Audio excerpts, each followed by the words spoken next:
Hello friends, मैं मंजू अग्रवाल आपको अपने YouTube channel Manju Agarwal Sanskrit classes में अभिवादन करती हूँ, स्वागत करती हूँ। नमो नमः संस्कृतम। दोस्तों, आज का हमारा क्लास का टॉपिक रहेगा मेघदूत, जो महाकवि कालिदास, कवि कल गुरु कालिदास की क्या है रचना मानी गई है। तो हम किसके बारे में बात करेंगे? आज हम मेघदूत के बारे में बात करेंगे। तो दोस्तों, जो मेघदूत काव्य है, जो काव्य कवि कुलगुरु कालिदास का क्या कहलाता है? खंड काव्य कहलाता है। ये क्या कहलाता है? खंड काव्य कहलाता है, गीति काव्य कहलाता है, और इसे ही हम संदेश काव्य अथवा दूत काव्य के नाम से भी जानते हैं। दोस्तों, जो हमारा मेघदूत काव्य, इसे दूत काव्य और संदेश काव्य इसलिए कहते हैं क्योंकि इसमें यक्ष के द्वारा मेघ को क्या बनाया गया? अपना दूत बनाया गया और अपनी पत्नी के पास संदेश भेजा गया है, इसलिए इसे दूत काव्य और संदेश काव्य के नाम से भी जानते हैं। दोस्तों, इसे खंड काव्य इसलिए कहते हैं क्योंकि जो नायक जो यक्ष है, उसके संक्षिप्त जीवन काल का, अर्थात उसके 1 वर्ष के जीवन काल का इसमें वर्णन किया गया है, चित्रण किया गया है, इसलिए इसे खंड काव्य कहते हैं। दोस्तों, जो महाकाव्य होता है, उसमें किसी भी चरित्र का पूरे जीवन चरित्र को उल्लेखित किया जाता है, जबकि खंड काव्य में किसी भी पात्र के केवल एक अंश का चित्रण किया जाता है। इसमें जो हमारा नायक है यक्ष, उसके केवल 1 वर्ष का जीवन चरित्र उल्लेखित किया गया है, इसलिए इसे खंड काव्य कहते हैं। दोस्तों, इसे गीति काव्य के नाम से भी जानते हैं क्योंकि जो कालिदास की ये रचना है, इसके जो पद है उसे गाया भी जा सकता है। तो आज तक के जितने भी ग्रंथ उपलब्ध है, ये सबसे प्राचीन गीति काव्यों की श्रेणी में भी आता है, इसलिए इसे गीति काव्य के नाम से भी जानते हैं। तो दोस्तों, अब आगे बात कर लेते हैं। तो मेघदूत के रचयिता की बात करें तो मेघदूत के रचयिता कौन कहलाते हैं? तो मेघदूत के रचयिता कहलाते हैं हमारे महाकवि कवि कुलगुरु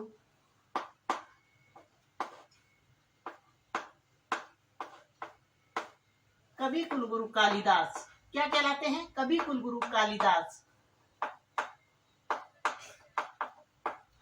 दोस्तों, यदि इसके नामकरण की बात करें कि इसका नामकरण मेघदूत कैसे है, तो इसके जिसमें मेघ को दूत बनाकर बनाया गया है, जिस काव्य में, वो ही क्या है? मेघदूत है। तो लिखते हम जैसे मेघ है दूत है, क्या लिखेंगे? मेघ है दूत है यश्मिन काव्य। क्या? मेघ है दूत है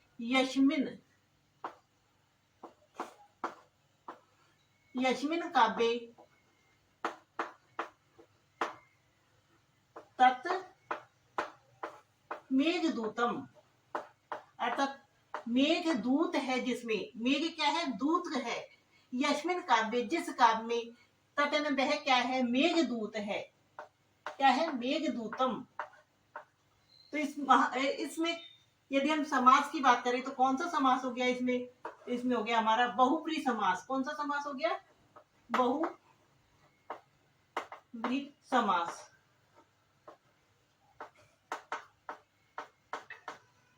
तो इसके आधार पर इसका नामकरण किया गया है मेघ दूत है यश्मिन काव्य तत् मेघदूतम। दोस्तों, अगर इसके उपजीव्य की बात करें तो ये कहां से लिया गया है? जो मेघदूत महाकाव्य का जो कथानक है, वो कहां से लिया गया है? तो कथानक तो दोस्तों ब्रह्म वैवर्त पुराण का माना जाता है कि कथानक, मेघदूत का जो कथानक है वो कहां से लिया गया है? तो ब्रह्म वैवर्त पुराण। जबकि इसमें अर्थात दूत बनाकर मेघ को भेजा गया है, उसकी कल्पना रामायण महाकाव्य, जो वाल्मीकि रामायण है, वहां से ली गई है। तो उपजीव्य क्या माना जाएगा इसका? ब्रह्म वैवर्त पुराण। ब्रह्म वैवर्त पुराण एवं वाल्मीकि रामायण।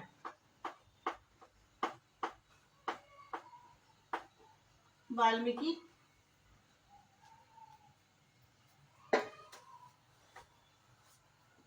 रामायण। नोट डाल के दोस्तों लिख सकते हैं हम।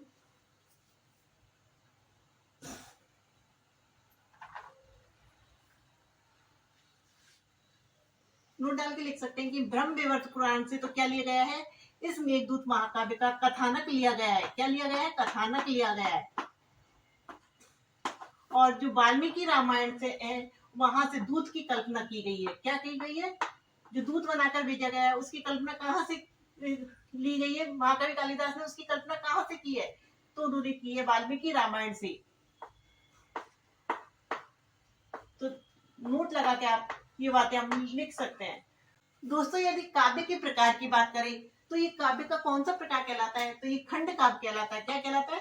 खंड काव्य कहलाता है, क्योंकि इसमें यक्ष के केवल 1 वर्ष के जीवन काल को चित्रित किया गया है। क्या कहलाता है? ये खंड काव्य कहलाता है। दोस्तों, इसे गीति काव्य भी कहते हैं। क्या कहते हैं? इसे गीति काव्य कहते हैं। ये आज तक के जितने भी प्राप्त हमारे पास उपलब्ध गीति काव्य उनमें सबसे प्राचीन गीति काव्य माना जाता है,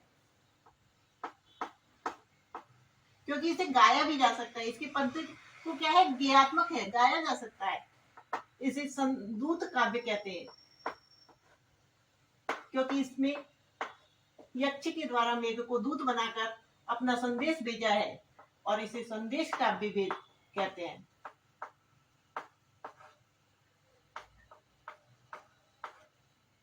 क्योंकि जिस प्रकार वाल्मीकि रामायण में श्री राम भगवान ने हनुमान जी को दूत बनाकर लंका में सीता के पास भेजा था, उसी प्रकार इस महाकाव्य में यक्ष ने मेघ को दूत बनाकर अलकापुरी में अपनी पत्नी यक्षिणी के पास भेजा है। इसलिए इससे संदेश काव्य और दूत काव्य के नाम से भी जानते हैं। दोस्तों, अगर आप बात करें इसके विभाजन की, जो मेघदूत खंड काव्य है, इसको कवि ने किन भागों में विभक्त किया है? तो कवि ने इसे 2 भागों में विभक्त किया है।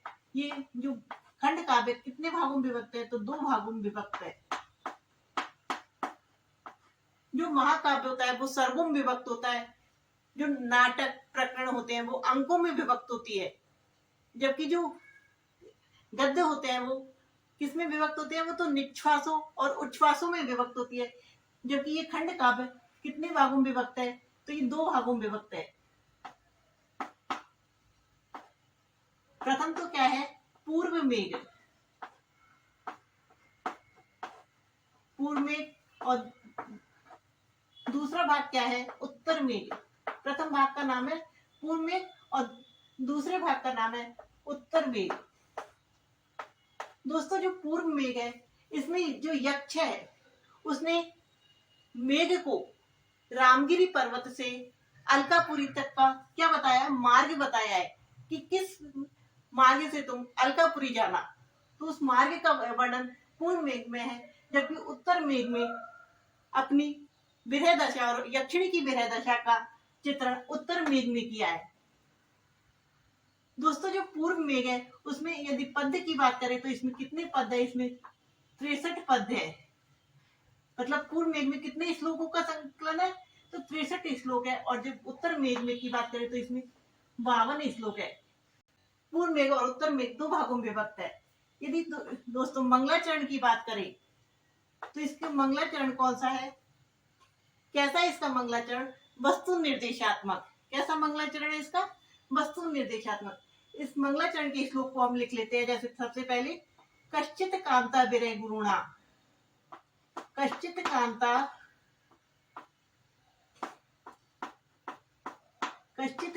विरह गुरुणा।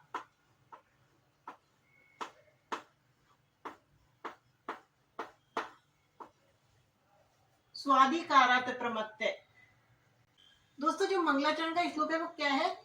कश्चित कांता विरह गुरुणा स्वाधिकारात प्रमत्त शापेन अस्तगमित महिमा वर्ष भोगेन वर्तु। यस यक्षस् चक्रे जनक तनया स्नान पुण्य उदकेषु स्निग्ध छाया तरुषु बस्तिम रामगिरी आश्रमेषु। अर्थात महाकवि कालिदास के जीवन परिचय को बताया था। तब हमने बताया था कि उन्होंने अपनी पत्नी के 3 शब्दों से क्या किया था? 3 ग्रंथों की रचना की थी। तो कश्चित शब्द से उन्होंने किस ग्रंथ की पत्नी ने बोला था? अस्ति कश्चित बाग विशेष है। अर्थात इस प्रकार की विशेष वाणी वाला कौन है? तो कश्चित शब्द से उन्होंने किस ग्रंथ की रचना की थी? तो मेघदूत की। तो सबसे पहले जो मंगलाचरण का श्लोक है उसमें कश्चित शब्द आता है। क्या आता है? कश्चित शब्द आता है। ये जो श्लोक है, इस श्लोक क्या कह रहा है कि कश्चित कांता विरह गुरुणा स्वाधिकारात् प्रमत्त, अर्थात अपने अधिकारों में प्रमत्त आलस्य के कारण कश्चित यक्षे, कोई यक्ष चक्रेन भाग्य से कांता विरह गुरुणा, कांता विरह गुरुणा अर्थात पत्नी वियोग से शापेन भर्तन स्वामी के शापेन शाप से अस्तगमित महिमा, अर्थात जिसकी महिमा समाप्त हो गई है ऐसा प्राप्त हो गया है, अर्थात जिसकी महिमा समाप्त हो गई है वो क्या हुआ है, शाप को प्राप्त हो गया है। वर्ष भोगेन, वर्ष भोगने के लिए, एक वर्ष के भोगने के लिए कहां पर आया हुआ है, जनक तनया स्नान पुण्य उदकेशु, जनक तनया अर्थात जनक राजा जनक की पुत्री कौन है, सीता, सीता के स्नान से पवित्र हुए जल वाले और स्निग्ध छाया कोमल छाया वाले वृक्षों वाले रामगिरी आश्रम में बस्ती निवास करता है। कौन, कश्चित कांत यक्ष, कोई यक्ष, अर्थात कोई यक्ष अपने स्वामी की आज्ञा से, अपने स्वामी की आज्ञा से, और क्यों आया वो, अपने अधिकारों में आलस्य के कारण, प्रमत्त ने आलस्य के कारण, जिसने स्वामी की आज्ञा से क्या प्राप्त किया है, साप को प्राप्त किया है। और साप कौन सा है, कांता विरह गुरुणा अर्थात पत्नी विरह का, और जिसकी महिमा क्या हो गई है, समाप्त हो गई है। ऐसा यक्ष चक्रेन भाग्य से जनक तनया अर्थात सीता की स्नान से पवित्र हुए जल वाले और कोमल छाया वाले वृक्षों वाले रामगिरी आश्रम में निवास करने रहता है, बस्ती है, रहता है। तो दोस्तों जो मंगलाचरण है उसमें हमें किसकी, जो खंड काव्य, मेघदूत खंड काव्य, उसकी हमें कथा वस्तु समझ में आ रही है कि किसकी वे कहानी आएगी, किसी यक्ष की कहानी है, और वो कहाँ निवास करता है, रामगिरी आश्रम में निवास करता है। और उसे किस प्रकार का शाप मिला है, तो पत्नी विरह का शाप मिला है। कितने वर्ष के लिए मिला है, तो वर्ष भोग्यन, एक वर्ष के लिए मिला है। और क्यों मिला है, तो स्वाधिकारात् प्रमत्त अर्थात अपने अधिकारों में आलस्य की वजह से मिला है उसे। और वो कहाँ निवास कर रहा है, रामगिरी आश्रम में। और रामगिरी आश्रम किस प्रकार का है, तो रामगिरी आश्रम जनक पुत्री सीता के स्नान से पवित्र जल वाला है और कोमल छाया वाले वृक्षों वाला है। कैसा है रामगिरी आश्रम, जनक पुत्री सीता के स्नान से पवित्र जल वाला और कोमल छाया वाले वृक्षों वाला है, इस प्रकार के। और वो किससे प्राप्त हुआ है इस प्रकार के शाप को, चक्रेन भाग्य से, ये सब कुछ भाग्य से मिला है, भाग में लिखा हुआ है, इसीलिए उसने ये आलस्य किया है, और इसीलिए उसे पत्नी विरह का दुख मिला है, और इसीलिए वो रामगिरी आश्रम में रहने के लिए आए। ये सब कुछ क्या है, भाग्य का खेल है। इस प्रकार ये इसमें जो मंगलाचरण के प्रथम श्लोक में क्या बता दिया, पूरी कथा वस्तु को उल्लेखित कर दिया, इसलिए कि मंगलाचरण कैसा हो गया, वस्तु निर्देशात्मक मंगलाचरण है। कैसा मंगलाचरण है, वस्तु निर्देशात्मक मंगलाचरण, जिसमें वस्तु कथानक को क्या कर दिया जाता है, निर्देश कर दिया जाता है। दोस्तों जब हमने साहित्य बताया था तब बताया था कि 3 प्रकार के मंगलाचरण होते हैं। एक होता है वस्तु निर्देशात्मक मंगलाचरण, एक होता है आशीर्वादात्मक मंगलाचरण, और एक होता है नमस्कारात्मक मंगलाचरण। जो आशीर्वाद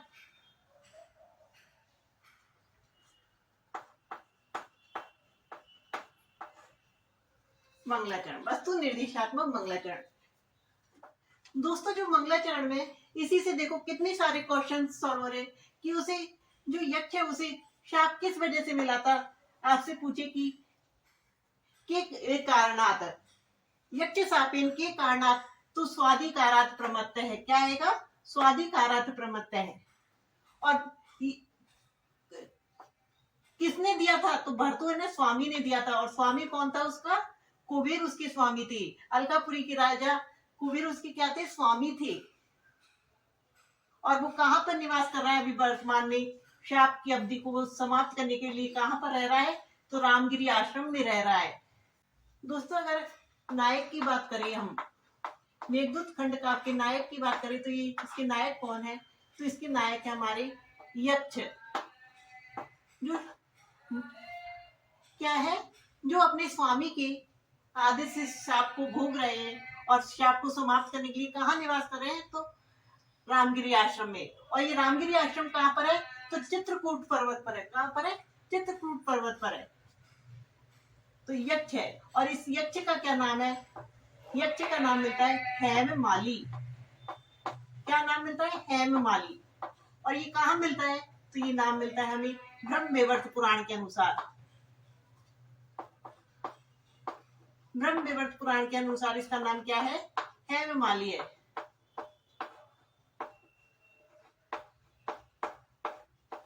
और जो ये यक्ष है, नायक है हमारा, ये किस प्रकार का है, अर्थात ये किस कोटि में आता है, तो ये आता है धीर ललित की कोटि में। किस कोटि में आता है, धीर ललित की कोटि में। दोस्तों, जो नायक होते हैं किसी भी काव्य के, जो नायक होते हैं वो 4 प्रकार के होते हैं। उनकी कोटि कितने प्रकार की होती है, 4 प्रकार की होती है। एक होता है धीरोदत्त, एक होता है धीरोदात्त, एक होता है धीर ललित, और एक होता है धीर प्रशांत। तो हमारा जो यक्ष है वो कैसा है, धीर ललित है।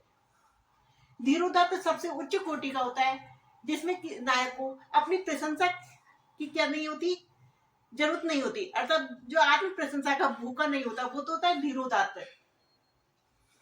और जो धीर ललित होता है वो कैसा होता है कि नायिकाओं में ज्यादा रहने वाला, नायिकाओं से ज्यादा काम क्रीड़ा करने वाला, वो होता है धीर ललित प्रकार का।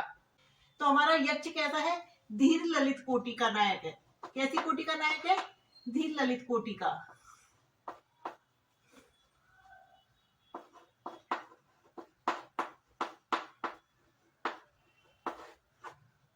दोस्तों, यदि हम बात करें नायिका की, मेघदूत महाकाव्य की, खंड काव्य की नायिका की बात करें, तो नायिका कौन है, तो इस यक्ष की पत्नी जो यक्षिणी है, यक्षिणी, वो इसकी क्या है, नायिका है। और इस यक्षिणी का नाम क्या है, तो इस यक्षिणी का नाम है विशालाक्षी। क्या नाम है, विशालाक्षी, अर्थात विशाल नेत्रों वाली। क्या नाम है, विशालाक्षी, अर्थात जिसकी आंखें क्या है, बड़ी बड़ी। इसका यदि अर्थ कहे तो विशालाक्षी का अर्थ होता है बड़ी आंखों वाली। तो यक्षिणी का नाम है विशालाक्षी। और ये किस प्रकार की नायिका है, तो ये स्वकीय नायिका है। कैसी है, स्वकीय नायिका। दोस्तों, जो नायिका होती है 2 प्रकार की होती है, एक होती है परकीय नायिका, एक होती है स्वकीय नायिका। स्वकीय नायिका जो अपनी ही पति से प्रेम करती है वो होती है स्वकीय नायिका, और जो अपने पति से अन्य किसी दूसरे पति से प्रेम करती है वो होती है परकीय नायिका। तो हमारी यक्षिणी कैसी है, स्वकीय नायिका। स्वकीय नायिका भी 3 प्रकार की होती है, एक होती है मुग्धा नायिका, एक होती है मध्य नायिका, और एक होती है प्रगल्भा अथवा प्रौढ़ नायिका। तो हमारी जो यक्षिणी है वो किस प्रकार की है, तो ये मध्य, अर्थात मध्य की है, अर्थात न ज्यादा चंचल है, न ही एकदम ट्रेडिशनल है। अर्थात जैसे जो प्रौढ़ नायिका होती है वो एकदम ट्रेडिशनल लेडी की तरह होती है। मतलब हमारी द्रौपदी और सीता कैसी नायिका है, तो प्रौढ़ नायिका में आती है। जबकि हमारी जो कादम्बरी है, बसंत सेना है, अभिज्ञान शाकुंतलम की शकुंतला, ये सभी मुग्धा नायिका में आती है, जो चंचल होती है।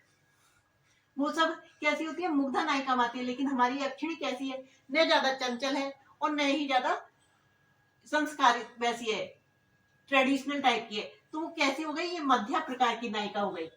दोस्तों, अगर इसमें श्लोकों की बात करें, हम श्लोकों की बात करें तो इसमें कितने श्लोक हैं, तो इसमें श्लोकों की संख्या कितनी है, इसमें टोटल 115 पद है। यदि पूर्व मेघ की बात करें, ये कितने भागों में विभक्त है, 2 भागों में विभक्त है।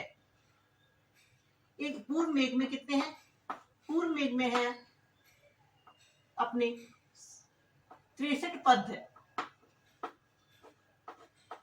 और उत्तर मेघ में कितने हैं, तो उत्तर मेघ में दोस्तों इसमें 52 पद है। कितने पद है, 52 पद है। तो टोटल कितने पद हो गए, 115 पद है। लेकिन जो हमारे टीकाकार मल्लीनाथ है, कौन है? टीकाकार मल्लीनाथ, जिन्होंने मेघदूत खंड काव्य पर कौन सी टीका लिखी है? संजीवनी टीका लिखी है। टीकाकार जो मल्लीनाथ है, जो मल्लीनाथ है टीकाकार, उन्होंने कितने पदों पर टीका लिखी है? तो उनकी जो टीका प्राप्त होती है मेघदूत पर, जो टीका प्राप्त होती है वो कितने पदों पर मिलती है? तो 121 पद पर मिलती है। तो इस आधार पर हम कह सकते हैं कि मल्लीनाथ टीकाकार जो मल्लीनाथ है, उनके अनुसार जो मेघदूत में कितने पद है? तो 121 पद है, क्योंकि उन्होंने जो टीका प्राप्त होती है हमें संजीवनी, इन्होंने कौन सी टीका लिखी है? मेघदूत पर संजीवनी टीका लिखी है। मेघदूत पर कौन सी टीका लिखी है? तो संजीवनी टीका लिखी है।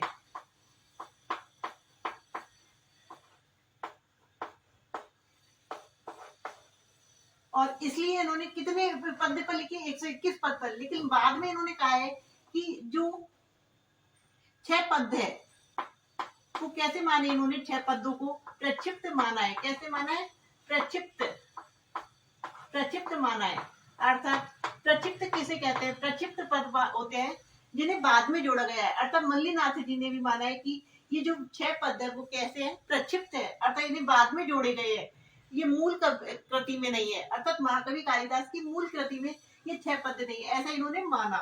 तो इस प्रकार, लेकिन इनकी टीका यदि इनके अनुसार पद मानी बताए तो 121 पद लिखेंगे। यदि दोस्तों एग्जाम में आए कि मेघदूत महाकाव्य में कितने पद है, तो हम लिखेंगे 115। और यदि 115 नहीं है तो हम 121 पद पे लगाएंगे। लेकिन यदि नाम देकर आपसे पूछे मल्लीनाथ के अनुसार मेघदूत खंड काव्य में कितने पद है, तो वहां पर हमें 121 ही लगाने होंगे, चाहे ऑप्शन में कितने 115 पद आए। दोस्तों अगर इसके हम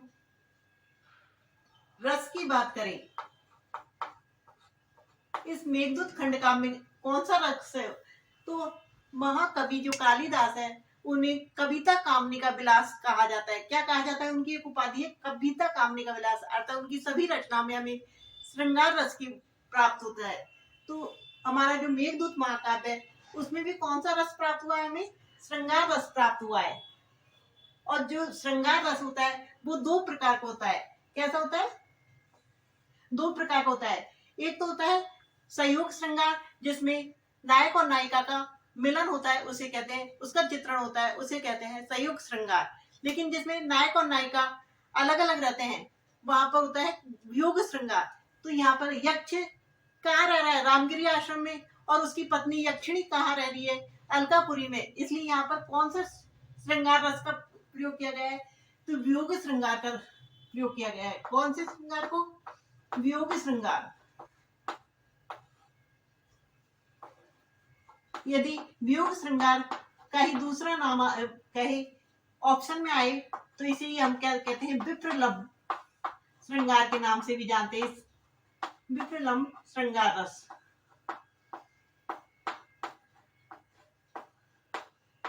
दोस्तों छंद की बात करें, छंद की बात करें तो जो मेघदूत उसके संपूर्ण पदों में, उसमें के संपूर्ण पद में अर्थात पूरी जो मेघदूत है उसमें कौन सा छंद है? तो उसमें संपूर्ण मेघदूत में ही मंदा क्रांता छंद है।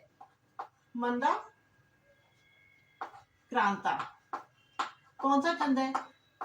तो कैसे लर्न करेंगे? वैसे मेघदूत, वैसे मंदा क्रांता। और मंदा क्रांता छंद की ही पहचान होती है, ये मंद मंद गति से चलता है, इसकी पहचान है मंद मंद गति से चलता है। तो वैसे मंदा क्रांता और वैसे मेघदूत, मेघदूत की भी गति कैसी होती है? मंद मंद। तो इस प्रकार मंदा क्रांता छंद संपूर्ण मेघदूत किस में लिखा हुआ है? मंदा क्रांता छंद में लिखा हुआ है। यदि आपसे कह दे कि जो अपने मेघदूत खंड काव्य के मंगलाचरण में कौन सा छंद है, तो हम वहां पे पंक्ति नहीं दी है, सिर्फ मंगलाचरण का श्लोक बोल दिया है कि मंगलाचरण के श्लोक में कौन सा छंद है। तो संपूर्ण मेघदूत में हमने क्या याद किया है? मंदा क्रांता छंद है। तो वहां पर हम आंसर में क्या लगाएंगे? मंदा क्रांता छंद। यदि इसकी रीति की बात करें, मेघदूत खंड काव्य की रीति की बात करें तो दोस्तों रीति कैसी है इसकी? जो कालिदास किस रीति में काव्य लिखे हैं? कालिदास ने वैदर्भी रीति में लिखे हैं सभी काव्य। तो क्या हो गई ये मेघदूत? ये वो कैसी हो गई? वैदर्भी। और यदि गुण की बात करें हम, तो इसमें कौन सा गुण है? तो इसमें प्रसाद गुण है, प्रसाद और माधुर्य गुण है।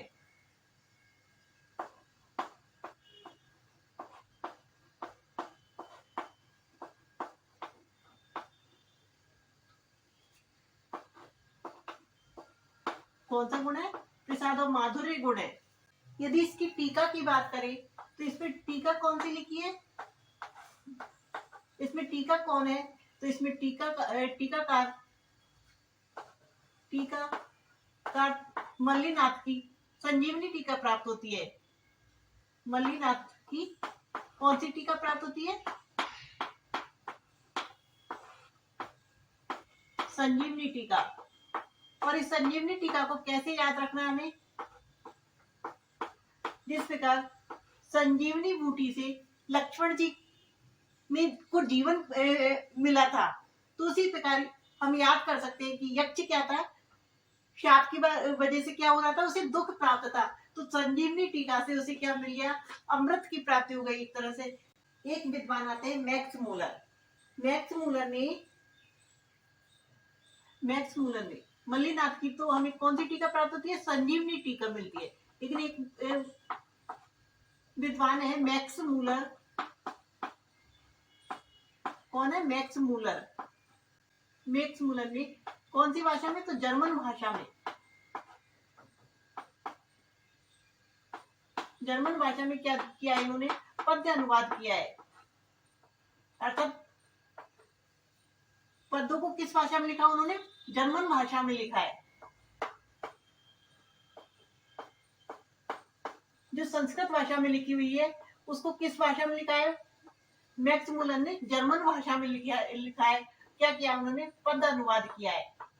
स्वेट महोदय, तो इन्होंने क्या किया है? तो इन्होंने कौन सी भाषा में किया है? तो इन्होंने भी जर्मन भाषा में किया है। लेकिन उन्होंने क्या किया है? गद्य अनुवाद किया है। जर्मन भाषा में क्या किया है? गद्य अनुवाद किया है।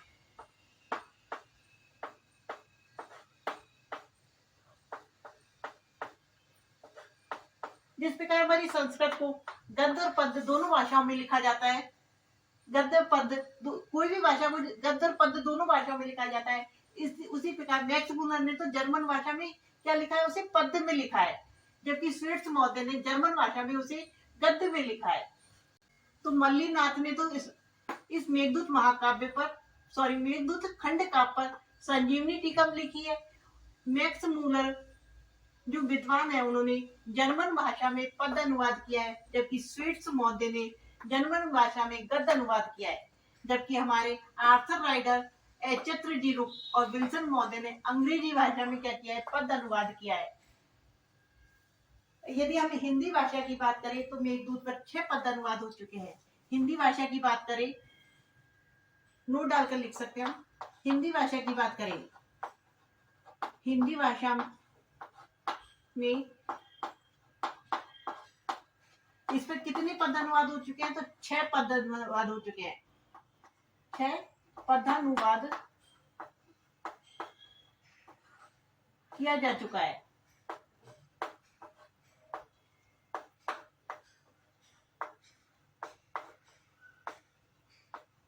दोस्तों, इस से संबंधित अन्य जो फैक्ट है उनको हम अगले पृष्ठ पर देख लेते हैं। दोस्तों, एक में विद्वान आते हैं डॉक्टर कीथ। जो डॉक्टर कीथ है वो इस मेघदूत खंड काव्य को क्या कहते हैं? तो इस मेघदूत खंड काव्य को शोक गीत के नाम से कहते हैं कि ये क्या है? कि शोक गीत है। अर्थात इसमें यक्ष और यक्षिणी के जो विरह का गीत है, क्या ये? यक्ष यक्षिणी की विरह की, अर्थात जो उनकी विरह दशा है उसका वर्णन किया गया है गीत के माध्यम से। इसलिए उन्होंने, डॉक्टर कीथ ने इस खंड काव्य को शोक गीत के नाम से बताया है। शोक गीत को उन्होंने इंग्लिश में क्या बोला है? एलिज, ELEGY, एलिज कहा है। दोस्तों, अगर हम दूसरे तथ्य की बात करें तो जो ये मेघदूत हमारा काव्य है जो कैसा है? गीति काव्यों में आदिम ग्रंथ माना जाता है। मेघदूत कैसा माना जाता है? तो मेघदूत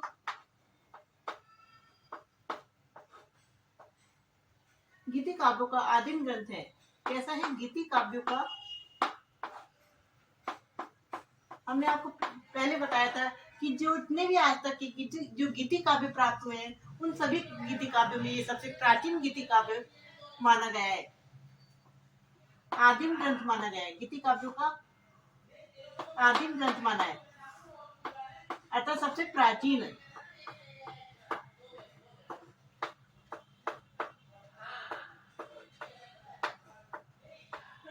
दोस्तों अगर हम यक्ष की शाप की अवधि की बात करें, किसकी शाप की अवधि? यक्ष की शाप की अवधि कितनी थी? शाप की अवधि कितनी थी? जब हमने मंगलाचरण का श्लोक पढ़ा था तो हमने बताया था कि उसमें आया था वो कितने वर्ष के लिए आया है। तो शाप की कुल अवधि की बात करें तो वो कितनी थी? 1 वर्ष की अवधि थी। शाप की अवधि 1 वर्ष की। और शाप का कारण क्या था? यदि आपसे शाप का कारण पूछे कि उसे उसके स्वामी ने शाप क्यों दिया था, शाप का कारण पूछे तो वो किस कारण से दिया था? तो उसने अपने अधिकारों में क्या किया था? आलस्य किया था। अपने अधिकारों में आलस्य की वजह से स्वाधिकारात् प्रमत्त, अपने अधिकारों में, अर्थात जो उसको कार्य सौंप रखा था उस कार्य में उसने क्या किया था? आलस्य किया था, अपने अधिकारों में आलस्य की वजह से। स्वाधिकारात्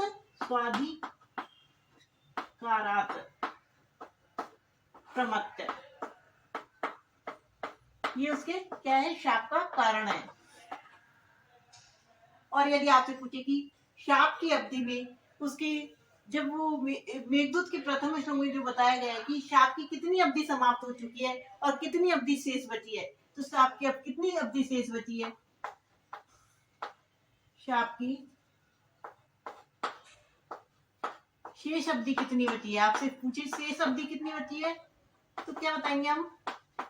अब सिर्फ 4 मास बचे हैं। कितने मास बचे हैं? 4 मास। 1 वर्ष का जो शाप मिला था उसमें से 8 माह व्यतीत हो चुके हैं और शेष अवधि बची है 4 मास। यदि लेकिन आपसे पूछे कि कितनी अवधि व्यतीत हो चुकी है, शाप की कितनी अवधि व्यतीत हो चुकी है, तो कितनी अवधि व्यतीत हो चुकी है? 8 महीने। शाप की कितनी अवधि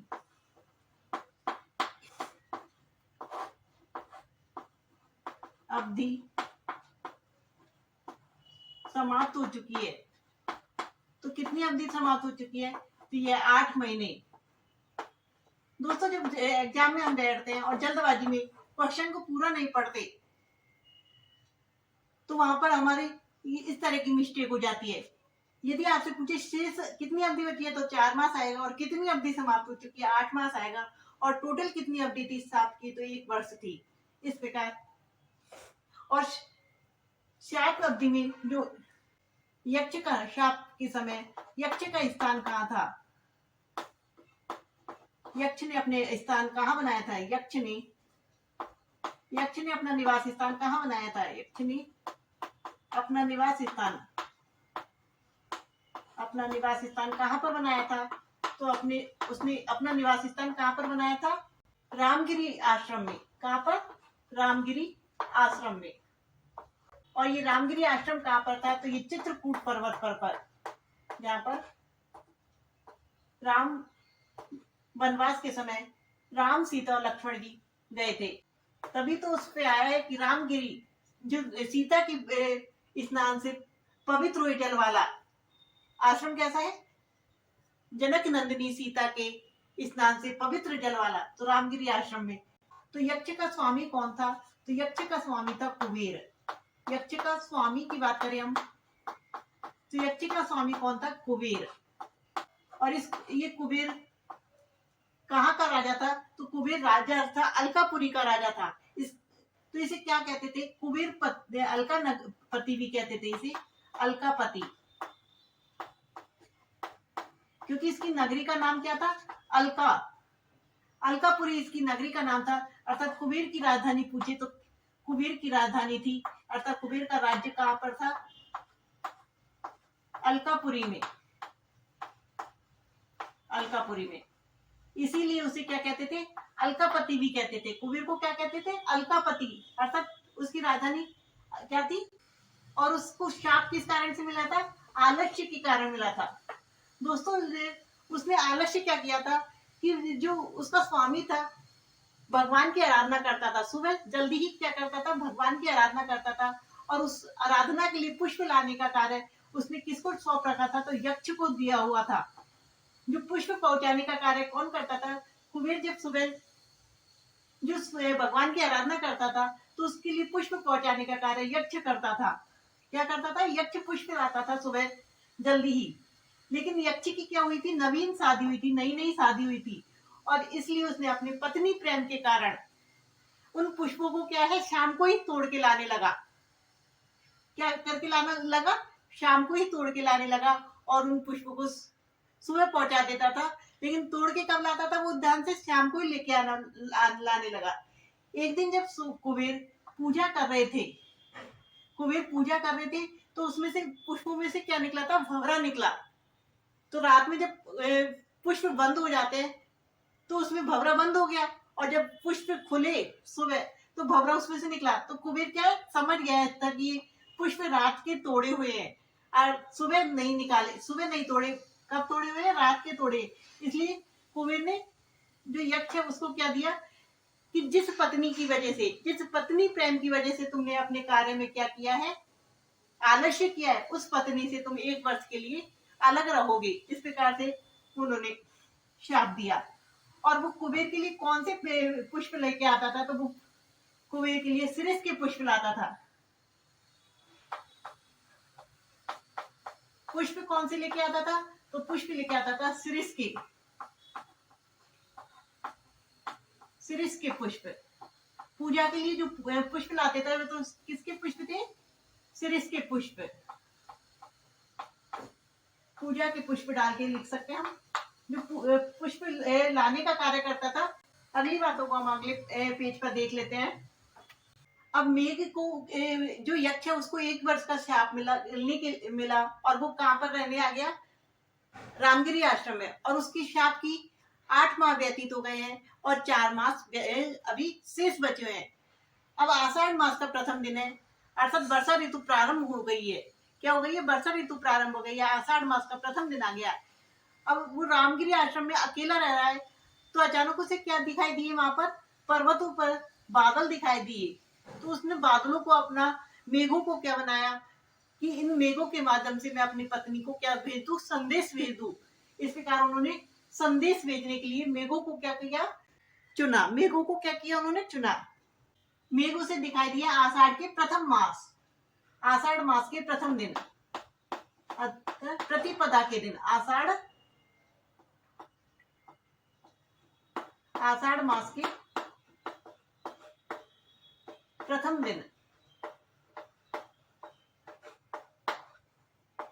अर्थात आषाढ़ मास की जो प्रतिपदा आती है, प्रथमा आती है, उस दिन उसे मेघ दिखाई दिए। और आषाढ़ मास से क्या है? वर्षा ऋतु प्रारंभ हो जाती है, तो उस दिन उसे दिखाई दिए मेघ।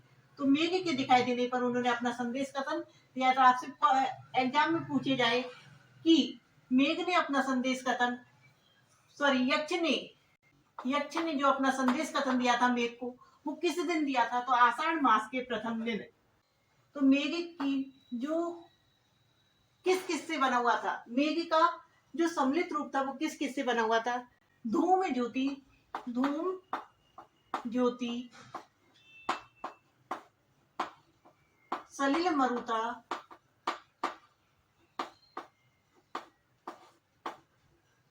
सलिल मरुताम सन्निपात मेघ है। सन्निपात है मेघ, अर्थात धुएं से, ज्योति ने बिजली से, सलिल है ना पानी से, मरुत है ना हवा से, इन सभी के सन्निपात ने मिश्रण से क्या बना हुआ है? मेघ बना हुआ है। मेघ उसे किस प्रकार का दिखाई दिया? मेघ किस से बना हुआ था? तो धुआं, मेघ के अंदर उसे धुआं दिखाई दिया, बिजली जैसी चमक दिखाई दी, सलिल पानी दिखाई दिया और हवा दिखाई दी। इन सभी के मिश्रण से मेघ क्या बना हुआ था? मेघ बना हुआ था। और मेघ उसे किस प्रकार का दिखाई दिया था? तो गजों के तुल्य। किसके समान लगा था उसे? हाथियों के समान लगा था। गजों के तुल्य, हाथियों के समान लग रहे थे उसे मेघ। किस प्रकार लग रहे थे? हाथियों के समान। उसे जो यक्ष को जो मेघ दिखाई दिए थे, उस मेघ में उसे किस किस का सम्मिश्रण दिखाई दिया था? तो धूम ज्योति, सलिल मरुता, सन्निपात मेघ, अर्थात धुआं ज्योति है बिजली, पानी और हवा का सम्मिश्रण उसे मेघ दिखाई दिया। और मेघ किस प्रकार का दिखाई दे रहा था उसे? तो गजों के तुल्य दिखाई दे रहे थे, अर्थात हाथियों के समान बड़े बड़े आकार के दिखाई दे रहे थे। यदि हम बात करें यक्ष मेघ की पत्नी की, मेघ की पत्नी की बात करें तो मेघ की पत्नी क्या बताई इसमें? विद्युत को, बिजली को,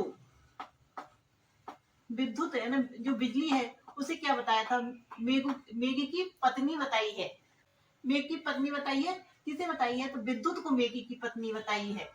आगे हम बात करें कि जो ये यक्ष था उसे कितनी अवधि का शाप मिला? वो शाप की अवधि कब समाप्त होने वाली थी? तो शाप की अवधि उसकी समाप्त होने वाली थी हरिबोधिनी एकादशी। जो यक्ष है मेघ को जब सबसे पहले किस दिशा की ओर जाने के लिए कहता है? तो सबसे पहले मेघ अपने संदेश को लेकर उत्तर दिशा की ओर जाने के लिए बोलता है। तो जो यक्ष रह रहा था, यक्ष कहाँ रह रहा था? यक्ष रह रहा था अलकापुरी। कहाँ पर रह रहा था यक्ष? रामगिरी आश्रम में। तो रामगिरी आश्रम से जो अलकापुरी थी वो किस दिशा में पड़ती थी? तो रामगिरी आश्रम से जो अलकापुरी है वो किस दिशा की ओर पड़ती थी? तो उत्तर दिशा की ओर पड़ती थी। किस दिशा की ओर पड़ती थी? अलकापुरी, अलकापुरी उत्तर दिशा की ओर पड़ती थी। तो रामगिरी आश्रम से अलकापुरी का रास्ता किधर की तरफ था? उत्तर दिशा की ओर। तो जब यक्ष मेघ को किस दिशा की ओर मुख करके यात्रा करने के लिए बोल रहा था? तो उत्तर दिशा की ओर मुख करके यात्रा करने के लिए बोल रहा था। और दोस्तों आगे के जो तथ्य है उनको अगली क्लास में हम कल की क्लास में लेते हैं। दोस्तों आपको हमारी ये जानकारी कैसी लगी? आपको हमारी वीडियो कैसी लग रही है? इन सभी की जानकारी प्लीज कमेंट के माध्यम से बताया कीजिए। एवं यदि आपने चैनल को सब्सक्राइब नहीं किया है तो चैनल को पहले सब्सक्राइब कर लीजिए एवं वीडियो को लाइक कीजिए और अपने मित्रों के साथ शेयर भी कीजिए। तो अगली वीडियो में हम इसका जो दूसरा भाग है उसको लेके आएंगे। मिलते हैं अगली वीडियो में। Thank you for watching.